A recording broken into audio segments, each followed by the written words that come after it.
Hello students, welcome to canonical classes. Last videos के अंदर हमने average rate, instantaneous rate and initial rate को discuss किया। ठीक है, now in this video we are going to discuss factor affecting rate of reaction. मतलब कौन कौन से फैक्टर्स हैं जिनके ऊपर आपकी रेट ऑफ रिएक्शन डिपेंड करती है। फॉर एग्जाम्पल फर्स्ट अगर हम देखें तो कौन कौन से ऐसे फैक्टर्स होंगे जिसपे आपके रेट बढ़ेगा, है ना। अगर हम एक रिएक्शन ले ले, जैसे कि मैंने ले लिया NO प्लस O2, ठीक है, nitrogen monoxide plus O2 add किया तो जो प्रोडक्ट बनेगा that is NO2, nitrogen dioxide. ठीक है, तो इसको बैलेंस करने के लिए मैंने यहाँ पे 2 को बैलेंस करने के लिए ये लगा दिया और यहाँ पर इसको लगा दिया, सॉरी ऑक्सीजन को बैलेंस करने के लिए मैंने 2 लगा दिया। ठीक है, तो ये आपकी रिएक्शन हो गई। ये रिएक्शन आपकी कैसी रिएक्शन है? फास्ट रिएक्शन है, राइट।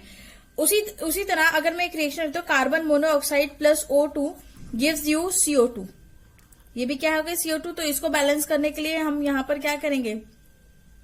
2 लगा दो, यहाँ पर भी आपका 2 हो जाएगा, तो आपके मतलब total number of reactant product equal हो जाएंगे। ठीक है, और ये रिएक्शन क्या है? आपकी स्लो रिएक्शन है, बहुत ही ज्यादा स्लो रिएक्शन है। तो देखिए हुआ क्या, ये ऊपर वाली फास्ट रिएक्शन थी, नीचे वाली स्लो रिएक्शन थी। ऐसा क्यों है? देखिए बॉन्ड की जो स्ट्रेंथ है, ठीक है, सेकेंड रिएक्शन के अंदर जो बॉन्ड स्ट्रेंथ है आपके रिएक्टेंट्स के बीच में वो बहुत ज्यादा है। और इन केस ऑफ इसके केस में देखें, फर्स्ट वाले रिएक्शन के केस में जो बॉन्ड स्ट्रेंथ है आपके रिएक्टेंट की वो बहुत कम है। ठीक है, कम बॉन्ड स्ट्रेंथ मतलब जल्दी से बॉन्ड टूट जाएगा, और जल्दी से बॉन्ड टूट जाएगा तो फास्टली रिएक्ट करेगा। उसी तरह से अगर बॉन्ड की स्ट्रेंथ ज्यादा होगी तो ये रिएक्शन कैसी होगी? आपकी स्लो होगी, राइट। तो इसका मतलब हम ये कह सकते हैं कि कोई भी अगर रिएक्शन होती है आपकी तो वो किस चीज पर डिपेंड कर रही है? नेचर ऑफ रिएक्टेंट पे। किसके ऊपर डिपेंड करेगी? Nature of reactant. मतलब आपके रिएक्टेंट का नेचर कैसा है, कैसा नेचर का है आपका रिएक्टेंट, या आपका रिएक्टेंट वीक है या स्ट्रांग है। अगर वीक है तो रिएक्शन फास्ट देगा, स्ट्रांग है तो रिएक्शन स्लो देगा। ठीक है, तो हम इसको कैसे लिखेंगे? ग्रेटर द स्ट्रेंथ ऑफ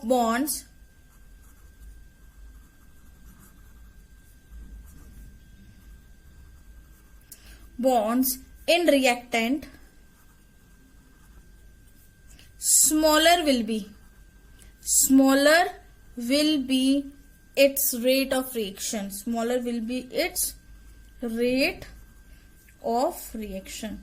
ठीक है, मतलब क्या है कि अगर बॉन्ड की स्ट्रेंथ आपके रिएक्टेंट की ज्यादा होगी तो आपका जो रेट ऑफ रिएक्शन है वो क्या हो जाएगा? वो डिक्रीज करेगा। ठीक है, तो हम ये बोल सकते हैं कि रेट ऑफ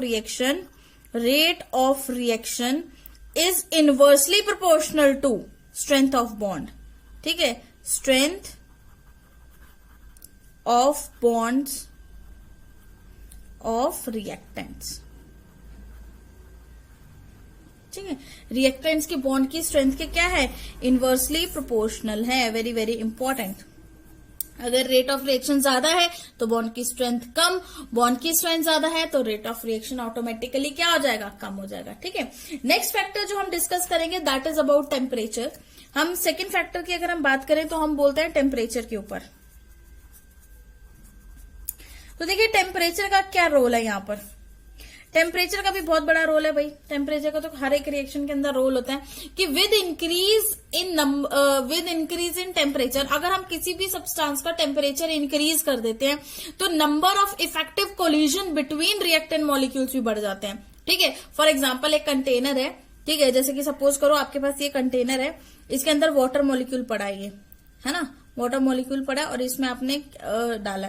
लेकिन जब इस वाटर मॉलिक्यूल को हीट करोगे आप तो ये क्या होने लग जाए? बबल्स बनने लग जाएंगे, इसके बबल्स बनने लग जाएंगे इस मॉलिक्यूल के। क्यों? क्योंकि इस मॉलिक्यूल्स में नंबर ऑफ कोलिजन्स बढ़ गए हैं, काइनेटिक एनर्जी मॉलिक्यूल्स की बढ़ गई है। तो वैसे ही with increase of temperature number of effective collision, with increase of temperature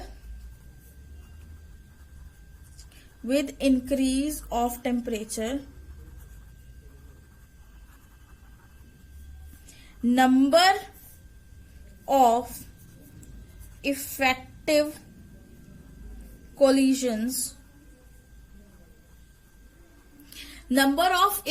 collisions जो है वो भी क्या हो रहे हैं? Between reactant molecule increases, number of effective collisions between reactant molecules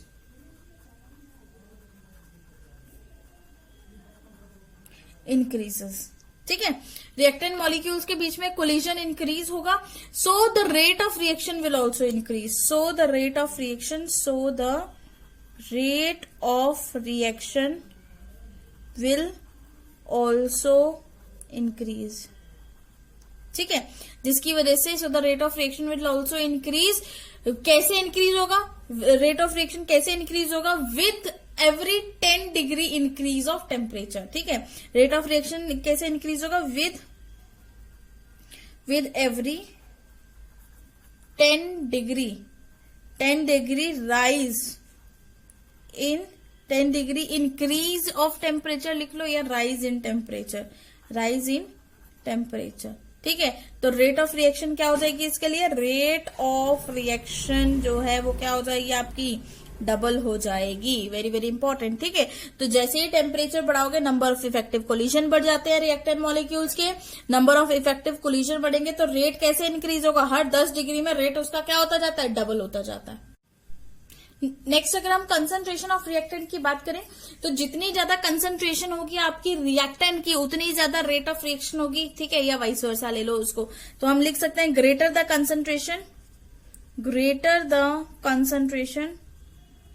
concentration of reactants,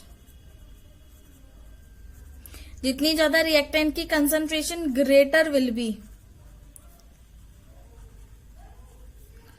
the rate of reaction, उतना ही ज्यादा रेट ऑफ रिएक्शन होगा, एंड वाइस वर्सा। ठीक है, एंड वाइस वर्सा, वैसा ही होगा, राइट। वहीं पे अगर हम बात करें कैटलिस्ट की, तो कैटलिस्ट के ऊपर किस तरह से डिपेंड करो। देखो कैटलिस्ट क्या होता है, पहली बात तो कैटलिस्ट होता क्या है, कैटलिस्ट एक ऐसा सब्सटेंस होता है जो इंक्रीज करता है रेट ऑफ रिएक्शन, है ना। हम लिख सकते हैं which increases rate of reaction, जो कि रेट ऑफ रिएक्शन को क्या कर रहा है, इंक्रीज कर रहा है, without itself being consumed up, है ना, without itself being consumed up. ठीक है, मतलब खुद रिएक्शन में कंज्यूम नहीं हो रहा, कंज्यूम अप इन रिएक्शन के अंदर खुद कंज्यूम नहीं हो रहा है, right. It increases rate of reaction, ये रेट ऑफ रिएक्शन को इंक्रीज करता है by providing alternate path of law of potential energy. ठीक है, क्या होता है कि कैटलिस्ट सिंपली क्या है, एक ऐसा सब्सटेंस है जो क्या कर रहा है, आपकी रेट ऑफ रिएक्शन को बढ़ा रहा है, लेकिन वो रिएक्शन में खुद पार्टिसिपेट नहीं कर रहा है, मतलब रिएक्शन को सिर्फ रेट उसका इंक्रीज कर रहा है, अपने आप को रिएक्शन के अंदर इंक्लूड नहीं कर रहा है। ठीक है, अपने आप की पार्टिसिपेशन नहीं दिखा रहा है। फॉर एग्जाम्पल अगर मैं इसके लिए ग्राफ ड्रॉ करूं तो देखिए ये होगा क्या, मतलब हम डिफरेंट पाथ है, तो ये सपोज करो प्रोग्रेस ऑफ रिएक्शन है, प्रोग्रेस ऑफ रिएक्शन। ठीक है, और यहाँ पे पोटेंशियल एनर्जी ले लेते हैं, पोटेंशियल एनर्जी का ग्राफ ले लेते हैं, ये rate of reaction and potential energy. तो देखिए सबसे फर्स्ट अगर हम देखें कि जो पोटेंशियल एनर्जी है विद अ कैटलिस्ट ये रहती है। ठीक है, आप देखना, मतलब ग्राफ इंक्रीज हुआ, इस तरह से ग्राफ बनेगा, ये इस तरह से ग्राफ बनने को आया। ठीक है, लेकिन जब मैंने देखा ये थी पोटेंशियल एनर्जी विदाउट कैटलिस्ट, ये क्या थी, पोटेंशियल एनर्जी जो भी रिएक्शन की है ये किसके साथ है, विदाउट कैटलिस्ट। इस तरह से मतलब धीरे धीरे इंक्रीज हो रही है, एक टाइम पे पीक पे जा रही है, फिर क्या हो रही है, डिक्रीज हो रही है। लेकिन जब हम बात करते हैं कैटलिस्ट की, तो कैटलिस्ट के केस में क्या होता है, जो ये ग्राफ आता है वो आपका ग्राफ इस तरह से आएगा कुछ।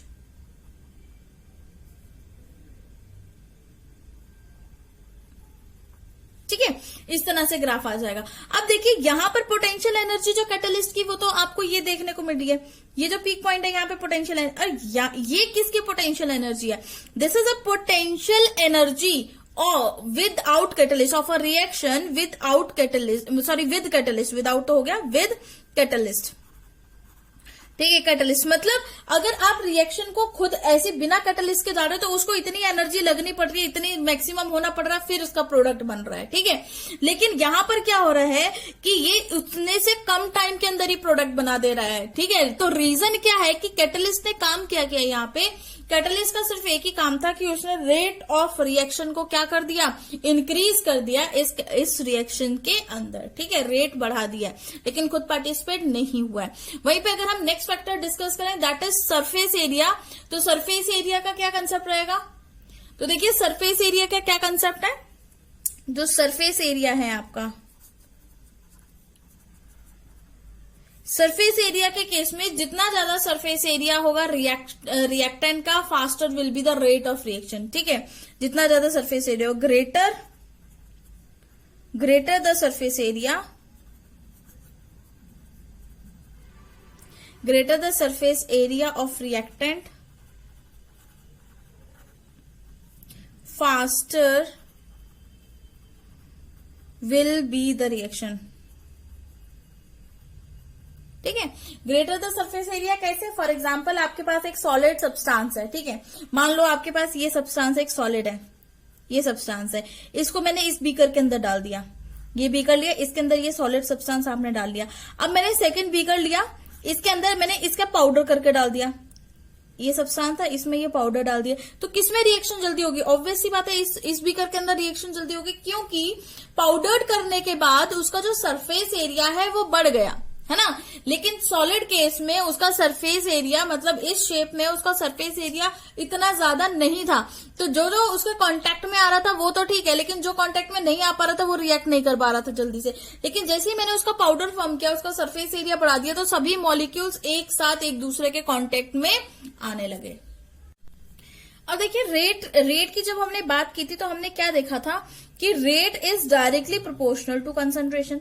ठीक है, जितना ज्यादा कंसंट्रेशन उतना ज्यादा रेट। लेकिन एक्सपेरिमेंटली इट वाज फाउंड कि ना कि सिर्फ कंसंट्रेशन, ठीक है, एक्सपेरिमेंटली क्या फाउंड किया गया कि एक्सपेरिमेंटली अगर हम देखें, एक्सपेरिमेंटली जो आपका रेट है, एक्सपेरिमेंटली जो आपका रेट है वो सिर्फ कंसंट्रेशन पे नहीं डिपेंड कर रहा, बल्कि एक्सपेरिमेंटली जो रेट फाइंड किया गया, rate directly proportional to concentration power N. ठीक है, concentration raise to the power N, इसके ऊपर डिपेंड कर रहा है, वेरी इंपॉर्टेंट। ना कि सिर्फ कंसंट्रेशन पे डिपेंड किया गया, बल्कि किस पे, concentration raise to power N पे डिपेंड किया। वेयर एन, जहां पर एन जो है, वेयर एन इज द, जो ये एन है, is the order of reaction, जहां पर एन क्या है, ऑर्डर है उस पर्टिकुलर रिएक्शन का, ऑर्डर ऑफ द रिएक्शन। ठीक है, जहां पर एन क्या है आपका, ऑर्डर ऑफ द रिएक्शन है, राइट। तो एन होता क्या है, एन मे बी इंटीजर और fraction, N may be integer और फ्रैक्शन। ठीक है, एन क्या रहता है, एन आपका इंटीजर भी हो सकता है, फ्रैक्शन भी हो सकता है, and does not have any relation with stoichiometric coefficient.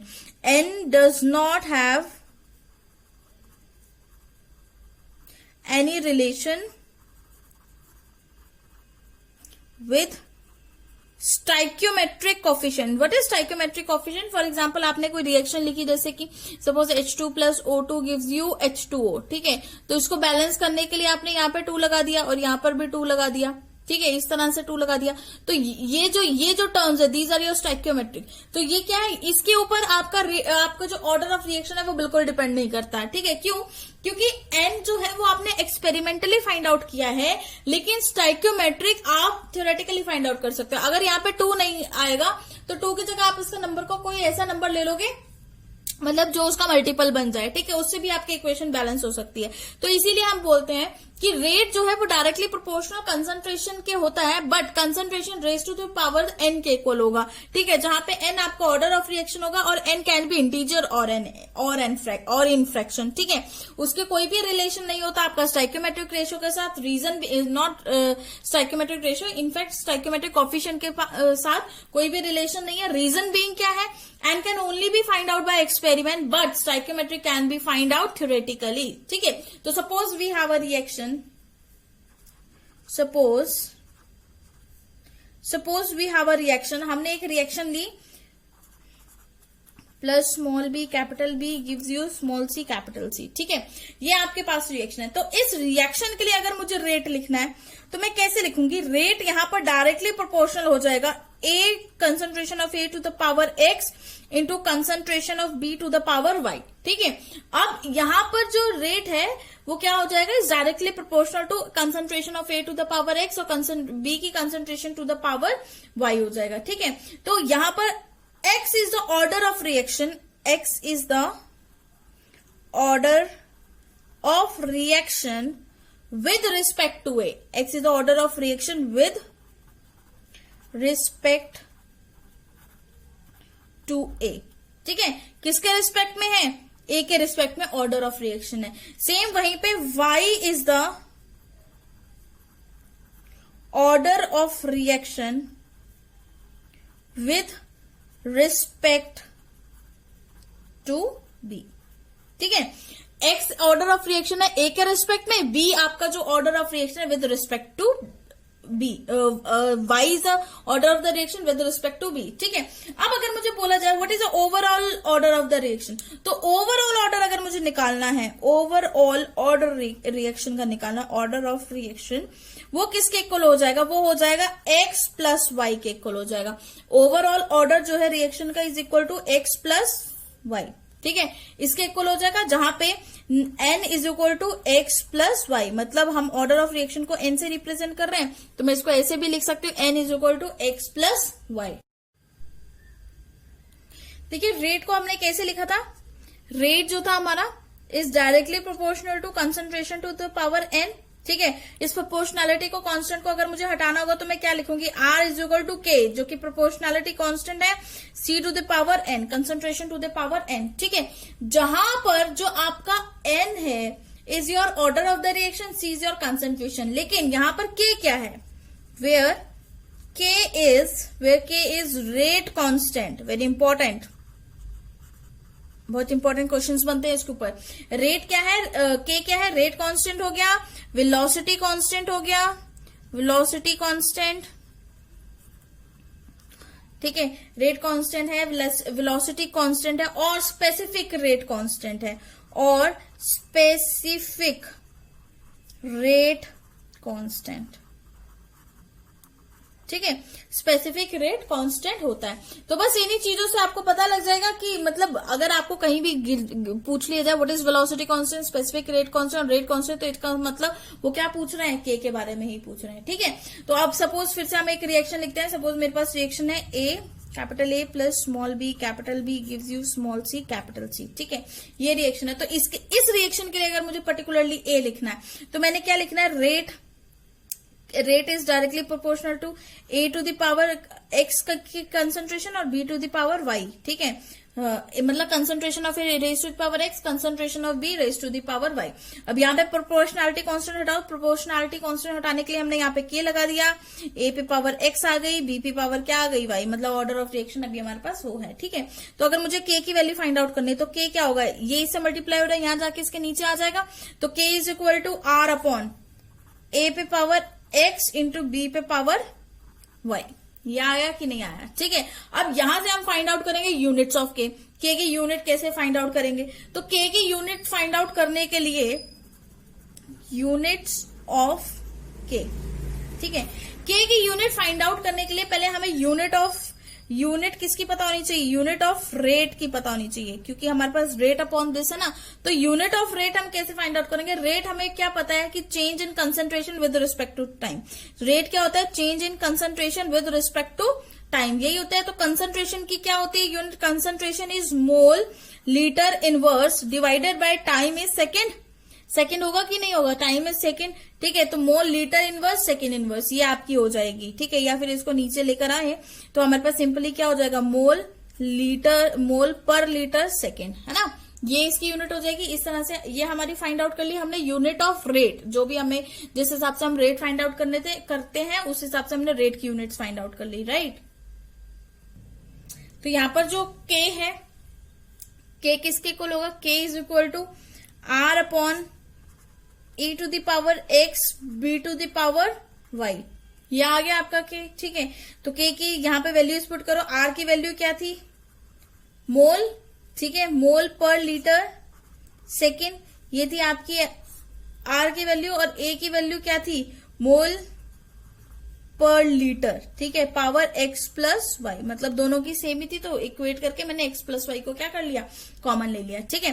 तो अब मैं इसको कैसे लिख सकती हूँ, मैं इसको ऐसे लिख सकती हूँ कि नहीं, मोल अपॉन लीटर पावर 1 का सेकेंड इनवर्स लिख सकते हैं इसको, ठीक है। इनटू मैंने क्या किया, 1 अपॉन मोल पर लीटर, ठीक है, पावर n, क्योंकि मुझे पता है n is equal to X plus Y, n क्या होता है, x प्लस वाई के इक्वल होता है, ऑर्डर ऑफ द रिएक्शन होता है, ठीक है। तो मैंने x प्लस वाई की जगह डायरेक्टली क्या पुट कर दिया, आपका n पुट कर दिया, ठीक है। तो अगर मैं इसको ऊपर लेकर जाऊंगी तो ये क्या बन जाएगा, ये बन जाएगा मोल पर litre power n second inverse, ठीक है, सेकेंड इनवर्स, तो ये क्या हो जाएगा, ऊपर लेकर जाना है तो ये हो जाएगा मोल पर लीटर माइनस n, होगा कि नहीं, बिल्कुल हो जाएगा, ठीक है। तो अगर माइनस n, अब यहाँ मोल पर लीटर कॉमन है, तो ये कॉमन निकाल लीजिए यहां से, तो आपके पास यहाँ पर जो यूनिट फाइंड आउट होके आएगी, यूनिट निकल के आएगी, दैट इज मोल पर लीटर पावर 1 माइनस n, ठीक है। यहाँ पे 1 था, माइनस क्या हो गया, n हो गया सेकेंड इनवर्स, ठीक है। तो ये आपकी टोटल क्या है, यूनिट है किसकी, k की यूनिट है, ये किसकी यूनिट आपने फाइंड आउट कर ली, यहाँ पर k की यूनिट फाइंड आउट कर ली, तो हम यहाँ लिख सकते हैं यूनिट ऑफ k, ठीक है। ये आपकी किसकी यूनिट आ गई, ये आपकी k की यूनिट आ गई है।